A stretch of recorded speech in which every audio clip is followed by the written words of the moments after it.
آنکھ کے آپریشن جب ہوتے ہیں، آنکھ کا آپریشن کیا جاتا ہے، مخصوص ہوتا ہوگا ہر آپریشن میں ڈاکٹر جو ہے وہ جھکنے سے منع کرتے ہیں، کم از کم 1 ہفتے تک جھکنے سے منع کرتے ہیں. اسی طرح وضو کرنے سے بھی منع کرتے ہیں کہ آنکھ میں پانی کا قطرہ بھی نہیں جانا چاہیے. اب کیا کریں گے؟ اب جھکے گا تو ظاہر سی بات رکوع کے لیے بھی جھکنا پڑے گا، پھر سجدے کے لیے بھی جھکنا پڑے گا، اور پھر وضو کرے گا تو پانی بھی جائے گا. تو اب دیکھیں اس کے اندر جو ماہر ڈاکٹرز ہیں، مسلمان ماہر ڈاکٹرز ہیں، ان کے اوپر اعتماد، چونکہ کسی بھی شخص کا جو آپریشن آنکھوں کا اگر ہوا ہے تو اس کو تجربہ تو ہوتا نہیں ہے کہ وہ تجربہ کار ہو کہ اس طرح کرنے سے وہ آپریشن بگڑ جاتا ہے.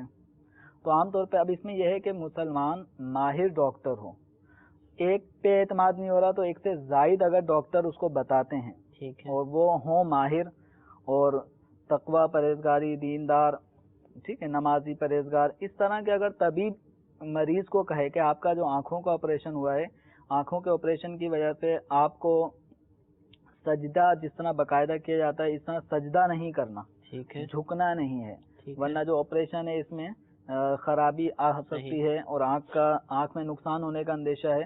تو اگر یہ اس طرح کے متقی، پرہیزگار، دیندار، مسلمان ماہر طبیب اگر اس طرح بتاتے ہیں تو ان کی بات پہ اعتماد کیا جا سکتا ہے. اور اب یہ سجدے کے لیے سر زمین پہ نہ رکھے یا زمین پہ نہیں رکھ سکتا لیکن 12 انگل اونچی کسی چیز پہ رکھ سکتا ہے، غالباً اس کی بھی وہ اجازت نہیں دیتے.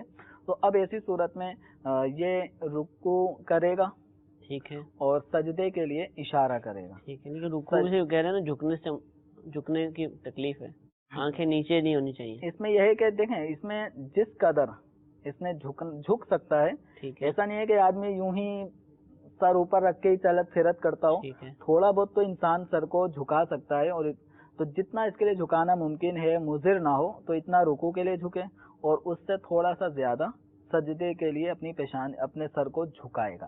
ٹھیک ہے. اب رہا وضو کا معاملہ، تو وضو میں اس کے ہاتھ دھو سکتا ہے، کوئی رکاوٹ نہیں ہے، پاؤں دھو سکتا ہے، کوئی رکاوٹ نہیں ہے، سر کا مسح بھی کر سکتا ہے. معاملہ آئے گا چہرے کا. تو چہرے میں بھی ان کی طرف سے یہ تو نہیں ہوتا کہ آنکھوں پورے چہرے پہ کہیں بھی پانی نہ لگائے، ممانعت ہے آنکھوں میں پانی نہ جائے.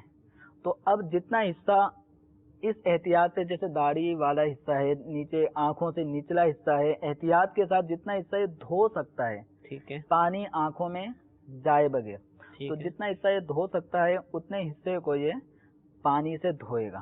اب معاملہ آئے گا پیشانی کا. پیشانی پہ پانی ڈلے گا تو آنکھوں میں آئے گا. تو جو حصہ ایسا ہے کہ جسے پانی ڈلنے سے مرض بڑھنے کا اندیشہ ہے، تو اب ایسی صورت میں پھر یہ گیلا ہاتھ، ٹھیک ہے، پانی نہ ٹپکائے، گیلا ہاتھ کر کے اپنی پیشانی پہ مکمل پہ پھیر لے. اسی طرح آنکھوں کے جو ظاہری حصہ ہے، پپوٹا ہے، بھویں ہیں، اس کا قریب قریب جو حصہ ہے جہاں جہاں تک یہ ہاتھ پھیر سکتا ہے، تو ان تمام ظاہری آنکھوں کے حصے پر بھی یہ گیلا ہاتھ پھیرے گا. ٹھیک ہے. اور اگر پٹی بندھی ہوئی ہے، پٹی بندھی ہوتی ہے کچھ وقت تک، دنوں تک اگر پٹی بندھی ہوئی ہے تو ایسی کنڈیشن میں وہ گیلا ہاتھ اس پٹی پر پھیر لے گا. جتنا حصہ دھونا ممکن ہے اس کو یہ دھوئے گا. پیشانی دھونا عام طور پہ ممکن نہیں رہے گا کہ پانی جانے کا اندیشہ ہے، تو پیشانی پر، اور اگر پٹی بندھی ہوئی آنکھوں پر تو اس پہ گیلا ہاتھ اچھی طریقے سے یہ پھیرے گا. اچھا، پانی پیشانی جو ہے اس کو گیلا ہاتھ کرنا، تو بار بار گیلا لگا لے کہ 5-10 دفعہ لگا لے، اتنا لگ جائے کہ اب وہ دھونے کی طرح لگے بظاہر، تو ایسا کر لے کہ صرف مسے سے کام چل جائے گا؟